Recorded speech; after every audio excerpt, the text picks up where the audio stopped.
Tiene que ver con este jovencito de 27 años que ayer convocó a una cantidad impresionante de gente, no solo de los enfermeros del SAMEC, sino también aquellos que son familiares de los policías que tuvieron una actuación ese trágico martes 13. Estábamos hablando con quien es fiscal de la causa junto al doctor Flores, la doctora Ana Inés Salinas Odoricio, que, bueno, todos los pormenores los vamos a conocer ahora porque son muchas las preguntas que tenemos los periodistas y me imagino también se pregunta la gente en la calle, ¿no? Desde el momento en que llega la comunicación al 911, la actuación de la policía y también este lamentable retraso que se observa de las ambulancias del SAMEC. Bueno, esto es lo que están investigando, obviamente. Doctora, gracias por atendernos. Bueno, seguro vamos a conocer muchos detalles de este tema. Ahora, la imputación que se hace a la gente del SAMEC y a la gente de la policía, ¿por qué se hace y cuáles son las razones? ¿Qué tal? Buen día, ¿cómo están?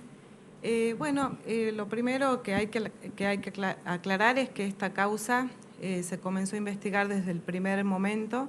El fiscal que estaba en ese momento en feria realizó todas las medidas tendientes a establecer qué es lo que pasó, para descartar en primer lugar la existencia de una muerte provocada por un tercero, ¿sí? Que se trate de una muerte dolosa provocada por el accionar, ya sea de un transeúnte, del personal que intervino y demás.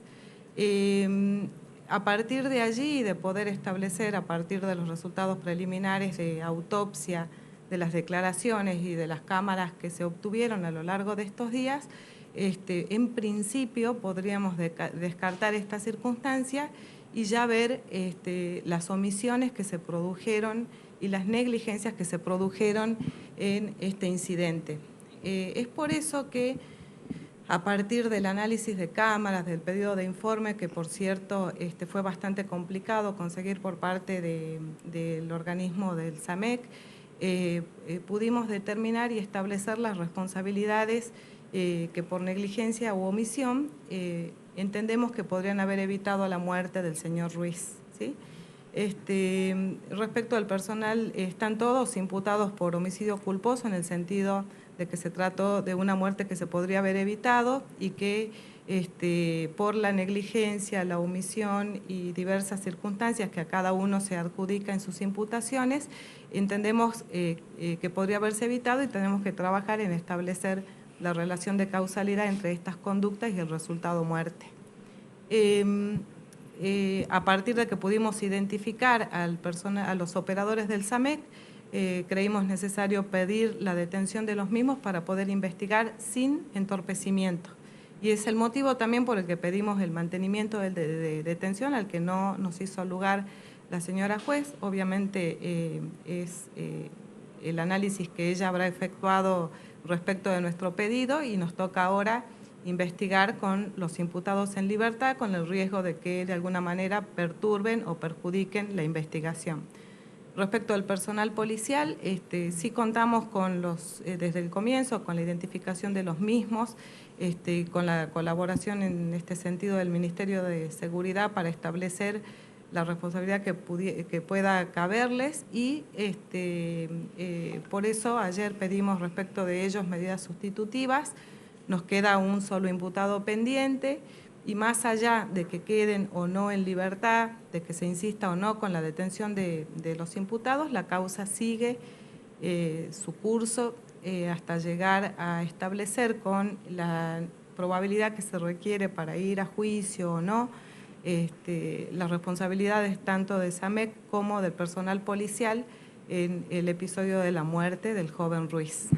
Ahora, doctora, y ya la paso a estudio, porque son 100.000 consultas que tenemos, de verdad. Ahora, el muchacho lo encuentran en Santa Fe y Urquiza, en el Parque San Martín, desnudo, la policía actúa. Todo ese tiempo, desde las 6:50, me imagino, llega la comunicación telefónica, hasta que llega la ambulancia. ¿Estuvo desnudo ahí? ¿Le pusieron una manta? ¿En qué condiciones estuvo?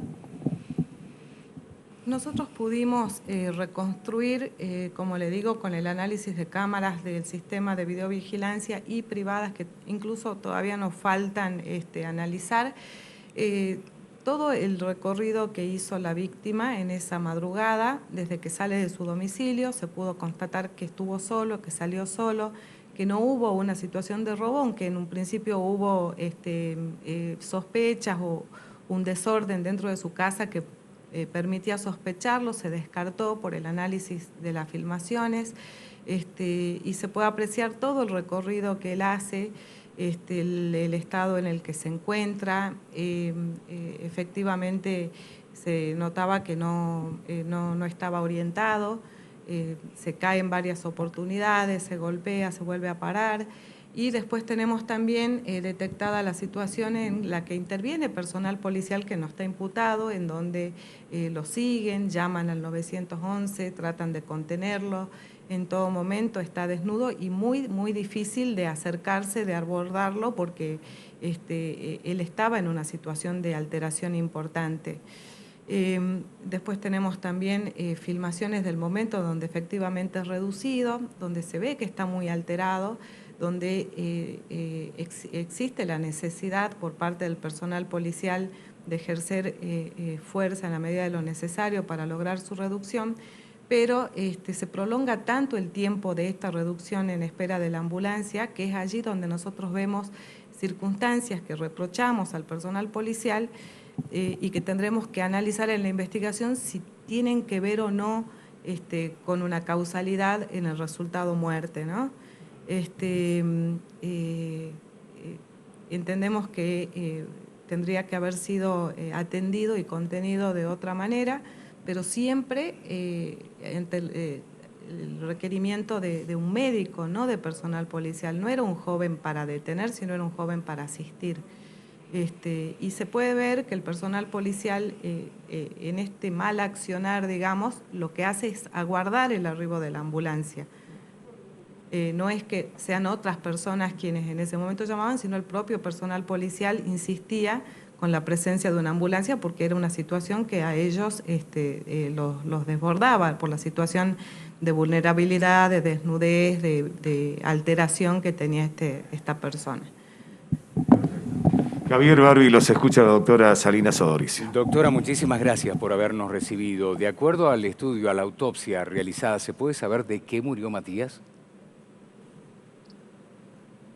Bueno, por el momento tenemos resultado preliminar de autopsia donde se pudo descartar que exista algún traumatismo, herida o alguna señal de que haya sido causada la muerte por un golpe, por un traumatismo, por algún tipo de arma, blanco, de lo que fuera. Eso está descartado. Para establecer la causa de muerte necesitamos los resultados de anatomopatología, que es una rama de la medicina forense que trabaja justamente con los órganos comprometidos para determinar cuál es específicamente la causa de muerte y confirma o no el informe preliminar.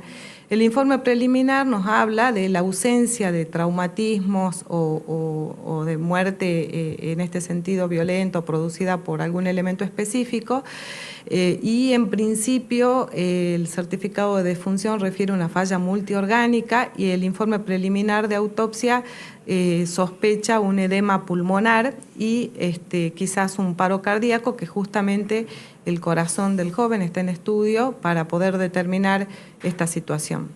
Doctora, en su relato nos decían actitudes reprochables por parte del personal policial. ¿Cuáles eran estas actitudes? ¿Qué pasaron en esos minutos cuando lo pueden de alguna manera detener a este joven de 27 años? Yo le diría que es una conducta cuestionable desde el punto de vista tanto que se puede esperar de un personal policial como del punto de vista humano, ¿no? No es que vemos una agresión violenta, específica, que pueda hacernos pensar que pueda haber una causa, ser una causal de la muerte del joven, pero sí un trato exagerado para lo que exigía la situación, tenerlo en el piso, boca abajo, esposado, en una madrugada de invierno sin proveer un abrigo, e inclusive mantener la reducción a veces con los pies, nos parece reprochable y tendrán los policías que responder por esta circunstancia, que se agrava, como le digo, por el paso del tiempo, porque si hubiesen sido 5 o 10 minutos, iba a ser por lo menos prácticamente intrascendente o imperceptible, pero se prolonga por lo menos desde que intervienen estos 4 imputados policías, 35 o 40 minutos. Decíamos esta mañana, doctora, que si nosotros nos guiamos por todo lo que dicen las redes sociales, indudablemente con premisas falsas, la conclusión nunca puede llegar a ser verdadera. Se hablaba de llamados al sistema de emergencia 911 de que una persona se había escapado del hospital Ragone, del Hospital de Salud Mental Miguel Ragone. ¿Esta llamada existió? ¿Ustedes la pudieron escuchar? Sí, justamente tenemos que corroborarlo con la declaración testimonial, pero de las primeras averiguaciones, las primeras personas que los ven sospechan que se trata de un paciente del Ragone, pero yo no veo que esto pueda ser una situación que aminore la responsabilidad penal del SAMEC, porque quizás si hubiese sido así no merecía atención o tendría justificativo haber tardado. Si se trataba de un paciente del Ragone, tendríamos que haber contado con una ambulancia en tiempo y forma. No se trataba de un exhibicionista. De todas maneras, se dejó pasar muchísimo tiempo, que es lo que usted está relatando ahora. Teniendo en cuenta que en las proximidades hay clínicas, hay consultorios, ¿era como estar fuera de protocolo pedir asistencia en estos lugares, doctora? Yo creo que cuando se trata de salvar una vida o de asistir a una persona que está en estas condiciones de tanta vulnerabilidad, fragilidad y riesgo, podrían haber recurrido al profesional de las clínicas cercanas e incluso de los hospitales. Habían muchas opciones, pero obviamente por protocolo la policía lo que hace es llamar e insistir con el 911 con el SAMEC y esperar esta asistencia que, como les digo e insisto, si hubiese sido oportuna, sería muy distinta hoy la situación y quizás, no lo sabemos, pero lo estableceremos, quizás el joven Ruiz estaría con vida. Doctora, de estos 4 operadores del SAMEC, ¿qué función cumplían cada uno esa mañana del martes 13? Tenemos, digamos, probado y luego de haber tenido que insistir mucho con la información que nos brinden, que por lo menos 2 de ellos son concretamente operadores que recibieron con su usuario por sistema el pedido de emergencia y ellos, ninguno de los 4 en la participación que tienen, convocan una ambulancia. No tenemos constancias de que ellos hayan hecho el pedido de ambulancia, es decir, no es que se tardó la ambulancia, es que ellos no llamaron una ambulancia para que fuera al lugar. Recién a las 8:02, un operador que no está imputado, obviamente, realiza el primer llamado a una ambulancia, donde lo podemos corroborar con el chofer de la ambulancia, que dice que ingresó a trabajar a las 7 de la mañana y recién a las 8:02 recibió el pedido de dirigirse al lugar donde se encontraba este joven, lo que tardó, digamos, lo normal en el recorrido. Esto también está comprobado y se puede determinar. Es hasta choqueante ver los últimos minutos de vida de una persona. ¿Qué sintió usted, doctora, cuando vio ese video en el que Matías pide por favor que no le hagan nada y después dice te lo prometo, como diciendo no me voy a mover de acá, te lo prometo, o algo por el estilo? ¿Qué sintió usted? Bueno, la verdad es que uno para realizar este tipo de investigaciones tiene que apartarse un poco, ¿no?, de lo emocional y de lo sentimental. Tratamos de analizar objetivamente las conductas. De la conducta del señor Ruiz podemos simplemente determinar que era una persona que debía ser asistida, que no presentaba mayores peligros y de ahí en más analizar cuál es la respuesta que recibe tanto del sistema de seguridad como del sistema de salud en un contexto de emergencia. Claro. Doctora, teniendo en cuenta la imputación y lo que va a suceder con este proceso judicial, ¿qué es más grave, la actitud de los 4 policías o de los operadores del SAMEC?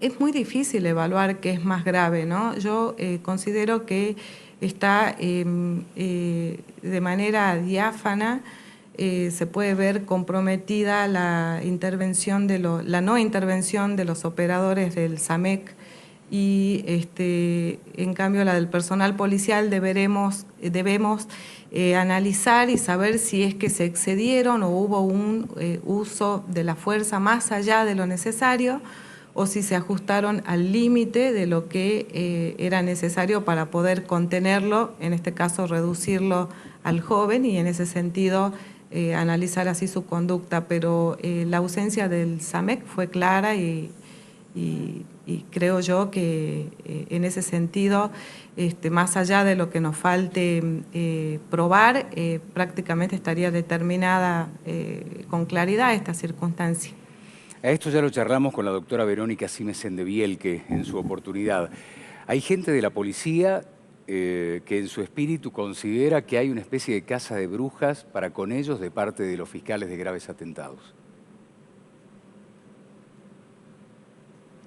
No, de ninguna manera. Lo personal, soy respetuosa de la función que cumple la policía de la provincia de Salta y creo que cuando procedemos en contra de ellos es justamente para enaltecer la institución y no para perjudicarla, porque el mal accionar de un policía perjudica toda la institución. En este caso están sospechados, sujetos a investigación y entiendo yo que tienen la etapa de la IPP para defenderse, para fundamentar la conducta y desde ya digo que si esta situación inclusive de imputación hoy del personal policial llegó hasta este punto, siempre el origen va a ser la demora en la llegada del SAMEC, que por otra parte también aclaro, no existe de todos los informes que nos mandaron algún justificativo para esta demora.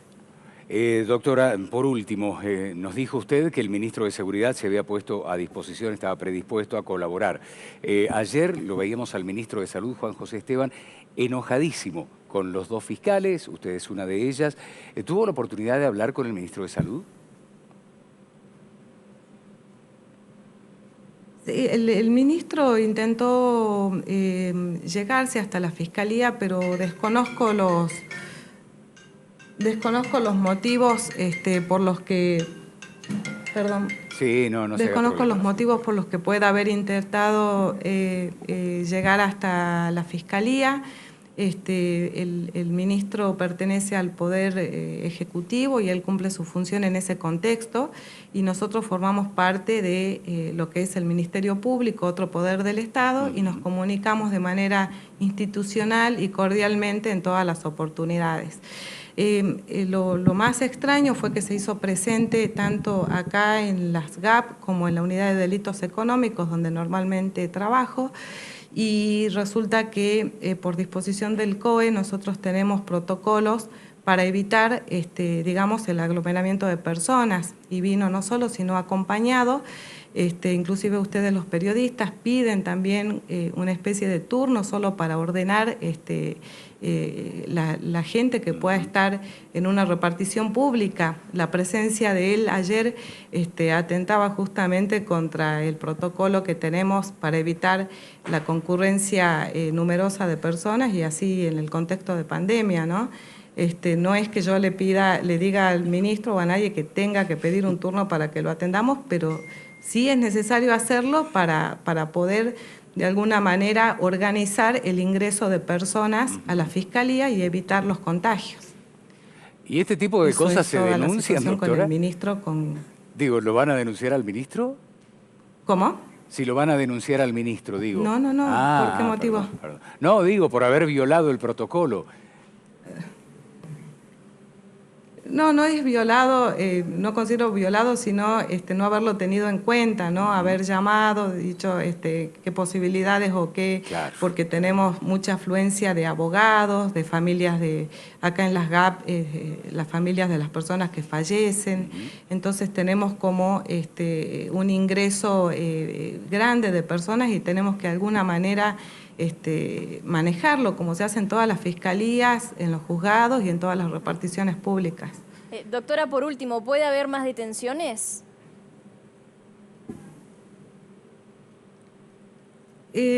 Justamente la demora en haber procedido fue lograr identificar a todos los que puedan haber tenido alguna responsabilidad, ¿no? Como les digo, hay mucha gente en el sistema del 911 y del SAMEC que intervinieron y tratamos de ser muy específicos respecto de a quienes íbamos a imputar y a pedir la detención y a quienes no.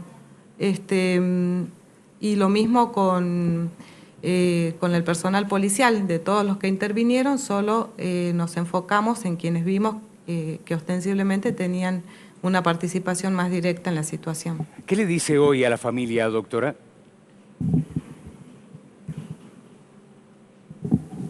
¿A la familia? Sí. A la familia de la víctima.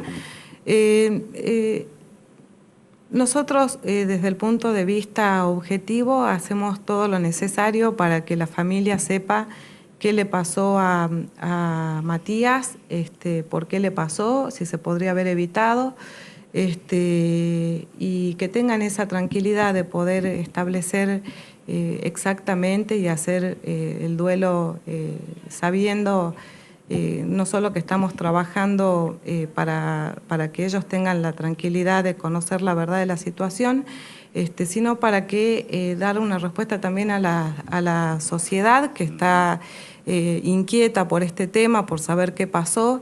Y bueno, y en la medida de lo posible siempre vamos a tratar de preservar todo lo que es la intimidad y lo que hace a su reserva de lo que fue en vida Matías Ruiz. Muchísimas gracias, doctora. Que tenga usted un lindo día. Bueno, bien. Buenos días para todos. Gracias. Hasta luego.